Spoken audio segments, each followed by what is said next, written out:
Bienvenidos latinos y latinas.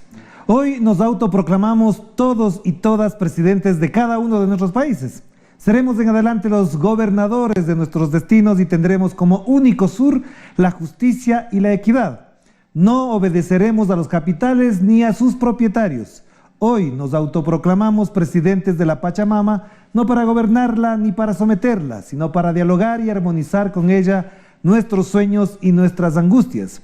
Sigamos el mal ejemplo de los Pence, de los Trump, pero al revés. No intervendremos donde no nos llaman, sino que participaremos en igualdad y solidaridad con quienes y a quienes nos debemos en honor a la democracia y al bienestar. Hoy nos proclamamos irreverentes para pensar y para desafiar, y por eso hoy hablaremos con uno de los economistas más irreverentes de América Latina. Está con nosotros Juan Fernando Terán. Y como dice el español Juan Carlos Monedero, bienvenidos desobedientes. ¿Qué tal, Juan Fernando? ¿Cómo estás? Bienvenido. Gracias por estar con nosotros. Y de entrada te preguntaría, ¿qué le pasa al mundo? ¿Por qué en estas circunstancias tenemos a una Venezuela en el foco de la atención mundial y todo lo que rodea al mapa mundi, no necesariamente al lado de Trump? ¿Qué está pasando? Mira, me parece que hay algunas cosas que son fundamentales para entender lo que sucede en Venezuela, y entre ellas la primera y la más básica es que esto no es improvisado. ¿Ya? Empecemos por eso. Estados Unidos, si bien es una potencia en decadencia, no es una potencia torpe como para improvisar las cosas. El señor que se autoproclama presidente interino no lo hace espontáneamente. Por favor, eso es ridículo. Eso es impensable. Él es parte de una estrategia estadounidense que tiene que ver con lo que yo llamaría africanización de América Latina. ¿Por qué africanización? Porque lo que quieren hacer es convertir a América Latina en el equivalente a África, donde tengas gobiernos que ellos impongan sus gobernantes, si quieres eso lo topamos después con ejemplos y nombres. Ajá. Gobiernos que puedan controlar con facilidad para poder contener los recursos naturales que ellos quieren. O sea, el punto es el problema de los recursos naturales también. Exacto, pero permíteme regresar al punto este que me parece fundamental. Tan no improvisada la cosa es que este señor, en el momento en que hace su juramento, ni siquiera habla bien. Está leyendo, es una cosa patética. Claro, además cuando uno hace política y no la hace realmente en serio, improvisadamente, y no como parte de un plan estratégico de Estados Unidos, uno habla rápido, uno habla espontáneamente. Este señor ni siquiera podía leer. Ahí se demuestra que es simplemente un juguete del nuevo imperio. Ya, pero de todas maneras, vayamos al tema concreto de Venezuela más adelante. Lo que me interesaría además reflexionar contigo, y por eso estás invitado además, es cómo se entiende en esta lógica geopolítica lo que está pasando, no digo particularmente en Venezuela, sino que todas estas fuerzas se pronuncian, se plantean frente a este tema de maneras distintas, pero lo que podemos ver, por ejemplo, si vemos el mapa, si nos pueden poner el mapa, por favor, de cómo está constituido en este momento el mapa en general alrededor de la postura sobre Venezuela, mira eso. Todo lo que está en rojo son los países que no reconocen a Juan Guaidó. Y en cambio, los de verde son los que reconocen a Juan Guaidó, el supuesto presidente que se autoproclamó. Mira, solamente con ver el mapa, ¿cuál es la diferencia? Se entiende claramente con ver el mapa lo que está sucediendo. Ahora sí hablemos un poco más en una visión de largo plazo. Cuando termina la Guerra Fría y Estados Unidos supuestamente se convierte en el único poder global del planeta, hay varias posiciones respecto a cuál debería ser el futuro de Estados Unidos. Una de esas posiciones, desde los mismos departamentos de seguridad estadounidense, le decían que es inviable ser la potencia global en el futuro de todo el planeta. Te estoy hablando de hace más de 30 años, que ya se decía esta cuestión. Y lo que se le proponía a Estados Unidos es que tiene que regresar a ser una potencia regional. En definitiva, tiene que regresar a controlar su patio trasero, porque ya no está en condiciones de controlar todo el planeta, ni en términos económicos ni en términos políticos, debido a que hay multipolaridad. Entonces, estamos ante todo en la primera jugada o en el primer capítulo de un regreso a controlar el patio trasero regional. Que lo tuvo abandonado por más de una década. Por más de una década, claro. Y ahí tienes la expresión. Ese es su patio trasero. Apenas le queda, bueno, que la gran diferencia de México. Exacto. La gran diferencia. ¿Por qué controlar el patio trasero? Porque en un mundo multipolar, lo que tú tienes es que la China no se preocupa de tener un propio patio trasero. No es su lógica de crecimiento es distinta. Rusia, que tiene Rusia tiene todo lo que es, ¿no? Eurasia. Del mundo, sí, ajá. La discusión está aquí entre América Latina y el África. Es ahí donde están jugándose los poderes mundiales, el control geopolítico de las cosas. Entonces, imagínate lo complicado que es para Estados Unidos estar en todas partes en unas circunstancias como las actuales, donde ya no tiene el poder que tenía antes. Pero además hay un elemento que es muy importante, porque parecería que esto no estaba en la cabeza de Trump. Trump ha dado algunas señales, por ejemplo, de dialogar con los coreanos, de acercarse a Rusia, de arreglar las cuentas con China, etcétera, etcétera. ¿Por qué no sería Trump, que es una política estatal de Estado de los Estados Unidos? Y este es un punto clave que acabas de mencionar. Los acontecimientos de Venezuela son realmente peligrosos porque no obedecen al capricho de un señor que no tiene capacidades intelectuales como es el presidente de Estados Unidos. Si no, ¿a quién entonces? Si fuera simplemente el capricho de ese señor, podríamos ver que mañana se desdice, que la próxima semana se arrepiente, que quizás no por ahí, como ha hecho en varias ocasiones. De hecho, en algún momento dijo que podría hablar con Maduro, ¿no? Claro. Sí, aquí lo que estamos viendo es literalmente una política de Estado que le supera a Trump y que se ha ido construyendo durante la última década, espacio por espacio, pieza por pieza. Y eso es lo peligroso. Porque esta política de Estado lo que quiere reconstituir es este patio trasero. Entonces no es simplemente una cosita de un desequilibrio momentáneo con un país. Aquí hay una estrategia de largo plazo. ¿Cómo se comprueba que es esa estrategia de largo plazo? Recuerda que antes de que Bolsonaro llegue al poder, en el día anterior Estados Unidos salió de Siria. Y eso causó todo un problema en el Medio Oriente. Bueno, lo dejó a Israel, ¿no? Sí. Salió de ahí porque se supone que tiene que estar ahí. Pero la estrategia es, a ver, nuestro patio trasero es este y vamos hacia allá. Y los israelitas que se ocupen de Siria. Pero además, en esta lógica que estás planteando me parece que también podríamos reflexionar si efectivamente lo que quieren son los recursos para mañana, si el petróleo que quieren, porque en la lógica o en la estructura que se ha ido desarrollando, ellos no necesariamente controlan los pozos petroleros directa o automáticamente. Entonces, ¿qué es lo que buscan, por ejemplo, con países que tienen grandes reservas de petróleo, por ejemplo? En los acontecimientos de estos últimos 2 días uno puede observar a través de las redes sociales una serie de memes que son muy groseros, muy ofensivos, que demuestran mucha ignorancia en política internacional, que son muy anti-venezolanos. Y entre ellos había un tuit que decía, Estados Unidos quiere controlar el petróleo, eso es mentira. A ver, vamos por partes. No se trata de que quieran controlar Venezuela para mañana mismo explotar los recursos petroleros de Venezuela. Eso es no tener idea de cómo funciona el mercado petrolero internacional. No es que ellos estén ávidos de en febrero extraer petróleo.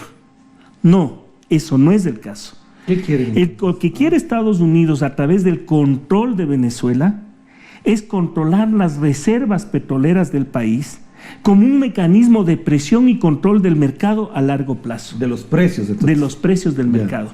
Porque cuando tú estás controlando un país como Venezuela, que tiene el petróleo ahí abajo, aunque no lo saques, la amenaza de sacar ese petróleo hace que baje o suba el precio según lo que tú quieras hacer. Es lo que ya hicieron, por ejemplo, con Libia. Claro. Y intentaron con Siria también y Irán. Y en esta coyuntura, exacto, hicieron exactamente eso.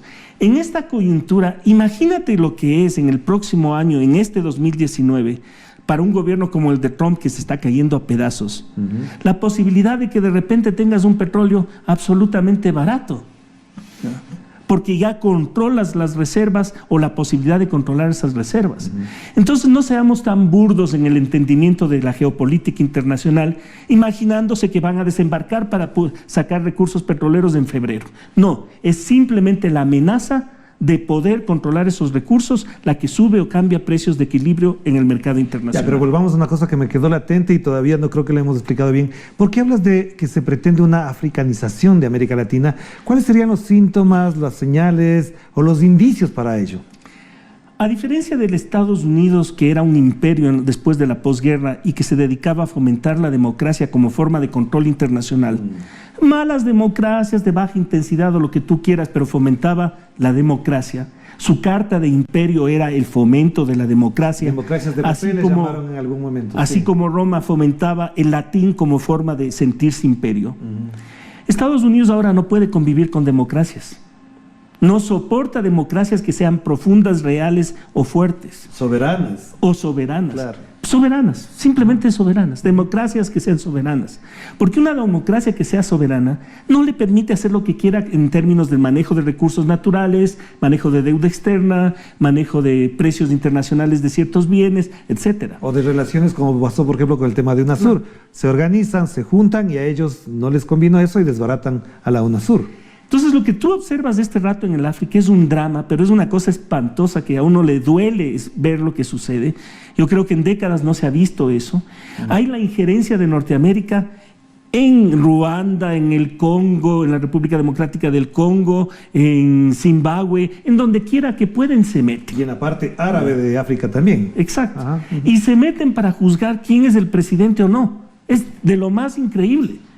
Hubieron elecciones en República Democrática del Congo en diciembre de este 2018 y desde el principio metidos en la colada diciendo quién es o quién no es el presidente. Esa es la visión de imperio que pueden generar este rato. Ya no consolidar estados, no les interesan estados soberanos y consolidados, les interesan estados fracasados como los africanos. Porque cuando tú tienes un estado fracasado, es más fácil que negocies con el cacique local de esta provincia, con el cacique local de esta otra donde hay petróleo, con el cacique y dueño de la guerra en tal parte. Esta negociación bilateral con poderes subnacionales es la que le permite a un imperio en decadencia manejar el control. Pero entonces, ¿de qué manera todo lo que se ha desarrollado en los procesos democráticos de América Latina, de una manera o de otra, podrían impedir eso? Porque, por ejemplo, tenemos democracias, insisto en el término, democracias que de alguna u otra manera, a través de procesos constituyentes, han logrado avances sustantivos en el desarrollo institucional, en el desarrollo legal, en el avance de reconocimiento de derechos. ¿Eso se vendría abajo muy fácilmente o será muy difícil destruir eso? Parte de la estrategia norteamericana de las próximas décadas, y yo creo que no pasará de una década la consolidación de lo que ellos quieren hacer, es la desestructuración de los estados latinoamericanos. Esa desestructuración la hacen con facilidad en el Brasil, donde tenemos un presidente que elimina ministerios que no le gustan, que elimina derechos que le parece que no son interesantes, que por último le dice a los trabajadores una cosa tan grave como es o quieren trabajo o quieren derechos. Entonces, con ese tipo de gobernantes de extrema derecha, solitos desestructuran el Estado. Pero esa desestructuración del Estado se está produciendo también aquí en el Ecuador. Ya, de eso vamos a hablar entonces cuando volvamos a la pausa para seguir conversando sobre lo interesante y fascinante que también es entender la geopolítica en estos tiempos, en caliente, cuando hay amenazas contra Venezuela y con otros países que siendo desobedientes no se someten, por supuesto, a los mandatos del imperio. Vamos a la pausa y volvemos aquí en Enclave Política.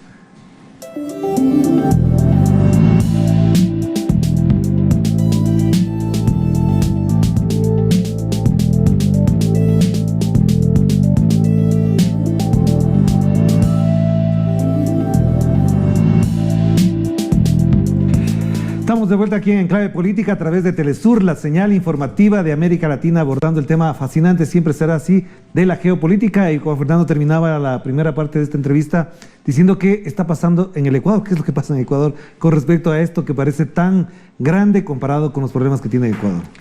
Te decía hace un rato que lo que está sucediendo en Venezuela no es espontáneo, sino que es producto de una política de Estado de Estados Unidos, que se ha construido paulatinamente, pieza por pieza, elemento por elemento.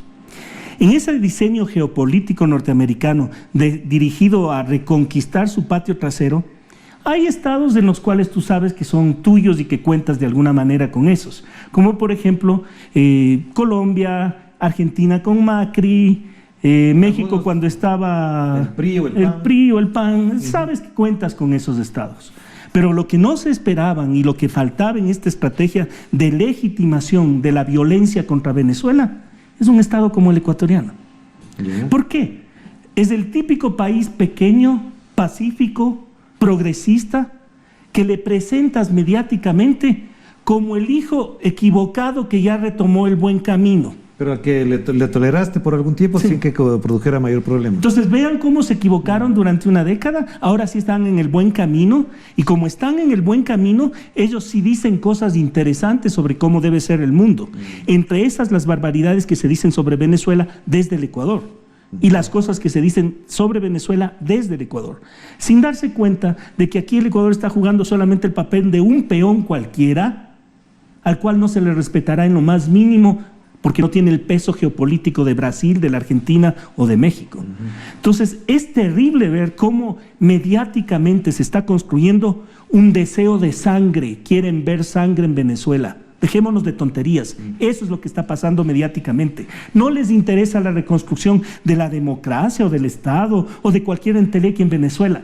Lo que uno observa en las redes sociales, en las radios del Ecuador, en la televisión del Ecuador, es una llamada a ver sangre en Venezuela. Eso es lo que quieren estos periodistas. A propósito de lo que dijiste tú, porque hemos escuchado a medios de comunicación acá, es que hoy el señor Mike Pence del Departamento de Estado le ofreció a Venezuela $20 millones de ayuda humanitaria. Le respondió en una entrevista en otro canal colega, le respondió Rafael Correa y le dijo: reúnan a los venezolanos 40 millones y dejen de fastidiar. Les dan a los Estados Unidos y se calmen, porque esa es la realidad. Con 20 millones creen que pueden resolver una situación económica agravada por ellos, provocada por ellos entonces. No es terrible.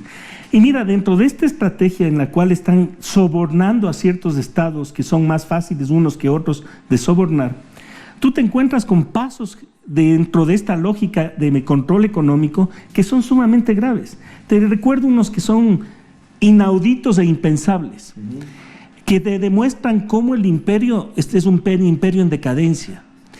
Le congelaron los recursos de oro de Venezuela en Gran Bretaña. Los lingotes le congelaron y no le dejan sacar. Y la noticia de hoy día es que Estados Unidos quiere controlar los recursos petroleros de Venezuela y dárselos a este señor que se autoproclama presidente interino. Fíjense en lo que eso significa en términos de lo que es para América Latina, lo que serían las implicaciones de eso. Que un Estado de cobrando los recursos de nuestros que obtenemos por materias primas y le dé al fulano que considere adecuado. Eso es fatal. La típica del sheriff. Pero también mencionabas que se dispararon los precios en la bolsa. ¿Cómo se explica eso?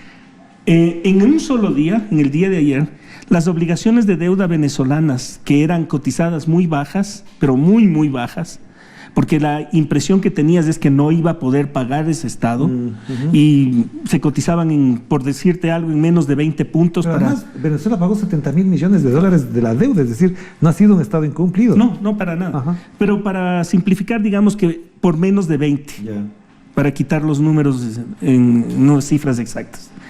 De 20 pasaron como a 300 la cotización. En un solo día empezaron a comprar los papeles de deuda deuda venezolana. ¿Para qué? Porque la cuestión es tan simple como esta. Si tú eres un inversionista especulador, y ahí entran otras lógicas dentro de la intervención que se hacen en Venezuela, lo que quieres es, ahora sí, va a haber un gobierno que nos pueda pagar lo que queramos. Ahora sí va a haber un gobierno que controlemos con facilidad. Ahora sí va a haber, en definitiva, el lacayo que obedezca a nuestras órdenes. Y hacen plata con eso. Entonces, sí, compremos esos papelitos, porque ahora sí vamos a tener nuestro propio lacayo. El término lacayo suena duro, pero ¿qué más es lo que quieren hacer? Seamos honestos. Ellos no están intentando reconstruir el Estado. Están buscando poner lacayos que sean fáciles de controlar, como lo hacen en África. Para quedarse con PDVSA, con las entidades, digamos, las empresas que le dan plata. Ahora, vayamos para cerrar.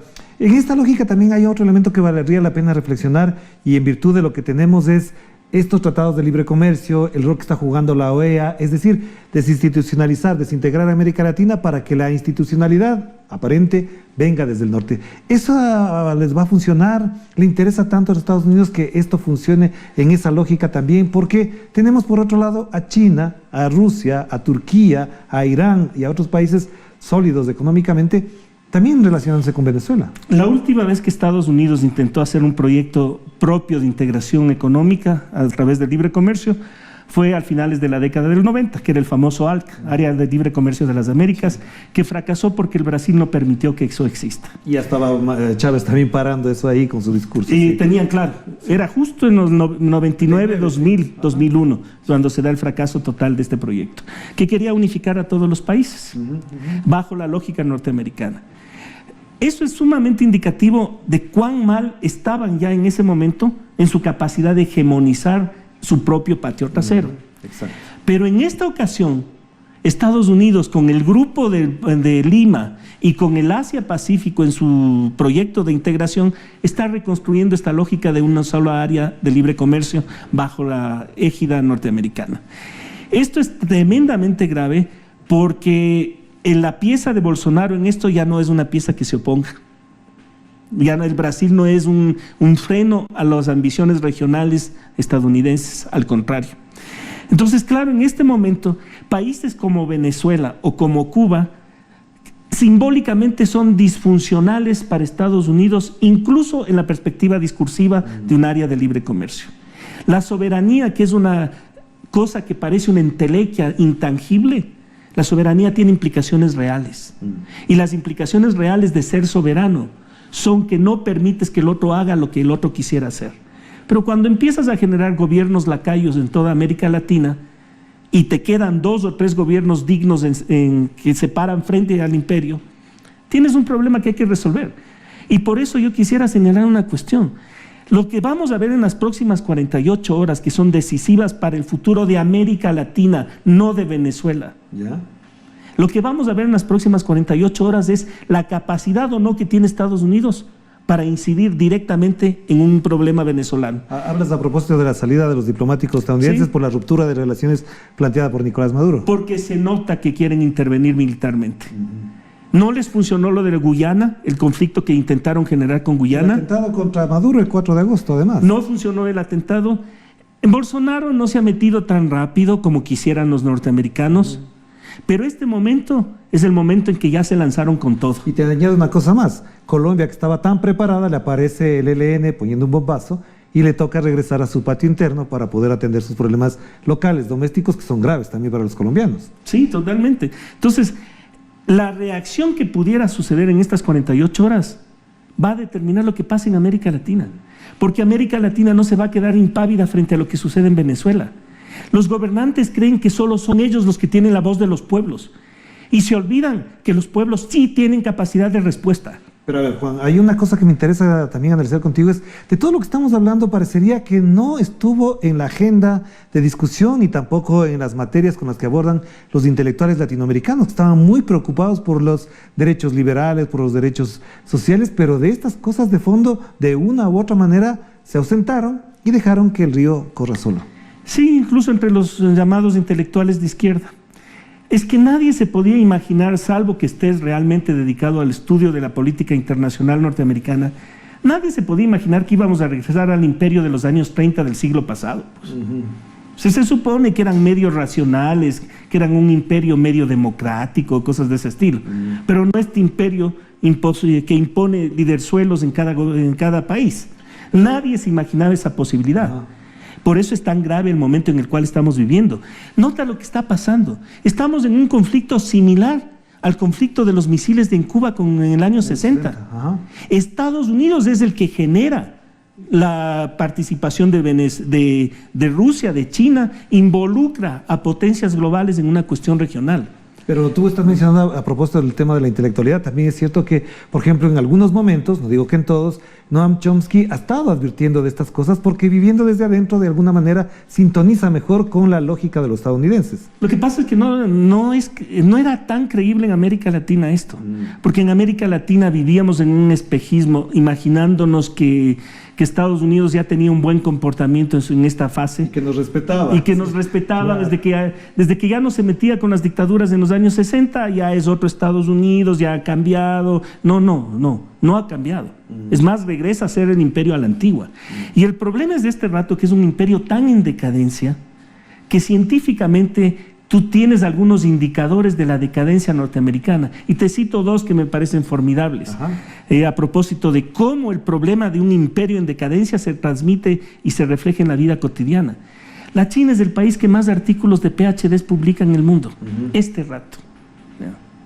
La China puso una nave, una sonda lunar en la Luna. En la zona y la noticia de ayer es que la China clonó 5 monos, cosa que no ha logrado ningún país del mundo. Entonces tienes un crecimiento impresionante de lo que es la ciencia y la tecnología frente a un país en el cual este rato su discusión es si construyen o no un muro. Y donde el presidente no sabe qué hacer con sus propias palabras porque se le está yendo encima a la población. Y tiene 1 millón de empleados sin trabajar. Para la administración pública. Estamos hablando de un país en el cual hay 12 millones de trabajadoras domésticas que quieren una ley en el Senado estadounidense para que proteja sus más mínimos y básicos de derechos. Que en el Ecuador ya hay.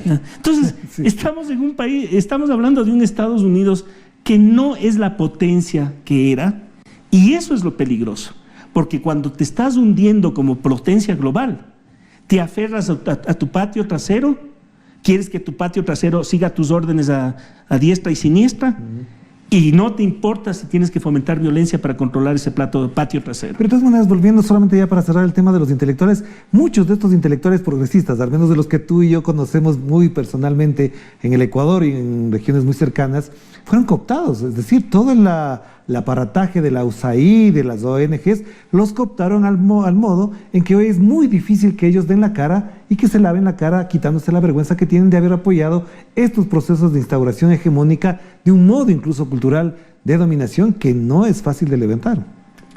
Es lastimoso, eso sí, y van a tener que retraerse de sus palabras en menos de 1 año o 2 años. Hasta ahora viven con la ilusión de que están fomentando una América Latina más igualitaria o más justa en términos de procedimientos democráticos y liberales.